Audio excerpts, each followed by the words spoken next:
今仔日，賴總統有提出省中津貼要照顧0到18歲囡仔，不過民間團體認為講國家袂當干那出錢爾，這平安大漢是上界基本的要求。衛福部有提出績效寬發的修正草案，有把績效工作證制度放入去。不過民間團體也指出講，列管的範圍干那限定這教育、照顧甲訓練這3類，早迄機制也需要補破網。因着煩惱講，親像虐待囡仔的開案，還有侵犯績效權益的黃子佼案等等呢。目前這個草案恐驚是無法度禁止這款人做績效工作者。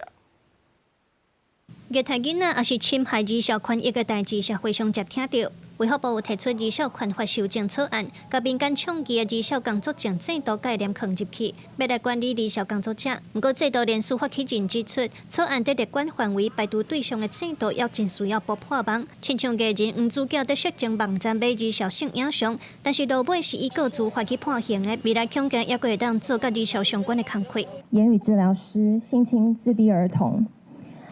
這些都是歷歷在目。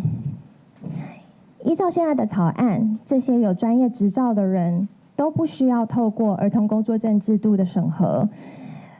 才可以接觸兒童。教育、照顧跟訓練這3種類別的工作者才會需要申請工作證，這樣很多其他的類別就會是漏洞。民團指出，親像針對囡仔提出的夏令營、小店長等等，足濟攏是草案無規範到的。因要求離校工作者列管範圍，上無愛閣增加服務休閒甲宗教3類。另外，則目前草案除了牽涉性犯罪，親像有嚴重甲無記錄捌虐待囡仔，刑事判決也未定案的，所以要是會當做離校工作者，民團要求草案就要修正。法案當中呢，並沒有把曾經對兒少有重大暴力跟虐待人納進去。我們現在在說的事情是，我們如何預防有前科的人，但是他這麼明顯的漏洞，在目前法案當中都還沒有補起來哦。民團嘛表示，草案當中，敢若雇主要請人的時，會當決定敢要去調查員工有不當記錄無。請人以後，若准違法，政府嘛要通知雇主甲家長。民團要求法案愛互雇主盡查證義務，愛看部會建立隨時更新的查核資料庫，增加通知雇主家長的機制，互制度更加矯正。記者盧尚珠、鄭俊佑台北報道。